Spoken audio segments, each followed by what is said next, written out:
Hi friends, जय जगन्नाथ मु मानस। कल तो आप जानते 30 तारीख संडे रविवार काली गोटे प्रोग्राम अच्छी अतिथि हिसाब से जाऊँगी टांगी चांदपुर पाखे आमर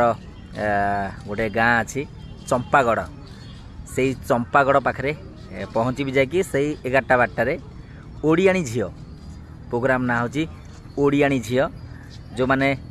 से टांगी चांदपुर पाखापाखि अच्छे निहाती आम भेट हवा से 12टा भितर जाई पहुँची गोटे गेस्ट हिसाब से जाऊँगी निहाती देखा आम ढेर सारा कथबार्ता हवा जो मैंने आमर टांगी चांदपुर पाखे आमर चंपागढ़ को तो निहाती देखा काली गोटे प्रोग्राम ओडियाणी झील पिला अच्छी मु गोटे पार्क रे बुध पार्क रे अच्छी तो काली प्रोग्राम अच्छी निहाती जी आप सागर देखा ओडियाणी झील चंपागढ़ एटा हूँ जगह ना चंपागढ़ टांगी चांदपुर काली जाकि देखा रही। जय जगन्नाथ, लव यू ऑल।